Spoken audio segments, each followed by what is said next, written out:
আল্লাহ বলে আমি তোমাকে সাজাইছি। কে সাজাইছে? ডেকোরেশন কে করছে? আল্লাহ। এখন যুবককে দেখা বহুত মানুষ গলায় ওড়না পেঁচাইতে চায়, আবার বহুত যুবক বহুত মানুষকে দেখা বিষের বোতলও পান করতে চায়। বুইড়ারা না বুঝলেও যুবকেরা নিশ্চয় বুঝতে পারতেছে আমি হিট কোথায় করতে চাচ্ছি। আবার বুইড়ারাও কইতে পারে আমিও তো একসময় যুবক ছিলাম। আল্লাহ বলে তোমাদেরকে কে এত সুন্দরভাবে সাজাইবে? নিশ্চয় আল্লাহ। ওই আল্লাহ বলতেছে আমি নিয়ে যাইতেছি সাজাইয়া। যে আল্লাহ শ্রেষ্ঠত্বের মুকুট পরাইছে সেই আল্লাহ মহান শ্রেষ্ঠ। একদিকে না শুধু শ্রেষ্ঠত্বের মুকুট পরান নাই ওই মহান আল্লাহ, ও আল্লাহ যে খালা কালা কোন মাফিয়া আলদি জামিয়া, এই কথার অর্থ কি জানে? জমিনের রাজত্ব যার হাতে উঠাইয়া দিয়েছে, শুধু জমিনের রাজত্ব দেন নাই আল্লাহ আমাদেরকে, শুধু জমিনের রাজত্ব না আখিরাতের রাজত্ব দিয়েছে মহান আল্লাহ।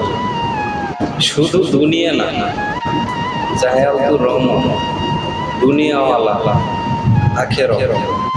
হাদিসের শব্দে আছে আমি দুনিয়াও দিলাম আখিরাতও দিলাম।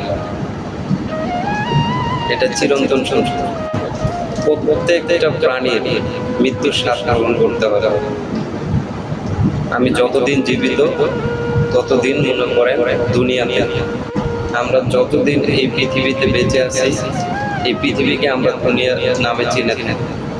আর যখনই আমাদের দেহ থেকে নিঃশ্বাস বের হয়ে যাবে তখন মনে করতে হবে আমরা আখিরাতে প্রবেশ করেছি। আখিরাতে আমাদের হাজার হাজার দিন কাটিয়ে দিতে হবে। আখিরাতের রাজত্ব দিছে সমগ্র সৃষ্টি, আমাদের অধীন করেছেন ফেরেশতা, আমাদেরকে সেবা করে 24টা ঘন্টা ফেরেশতা। না হলে আমরা এক কদম চলতে পারতাম না। এটা আমাদেরকে মানতে হবে। আল্লাহ ডাকবে আর আপনি আসবেন না, এটা কি হয়? আল্লাহর মতো ফেরেশতা ডাকবে যিনি এক ফোঁটা পানির থেকে অস্তিত্ব দিলেন। আল্লাহ শুধু 24 ঘন্টায় 5 বার আপনাকে ডাক। এই 5 বার কি জানেন? নামাজ। আর আমরা এই 5 বার নামাজে যাই না, 5 ওয়াক্ত নামাজ পড়ি না। সারা দিন মিলে 24 ঘন্টা, এই 24 ঘন্টায় মাত্র 5 বার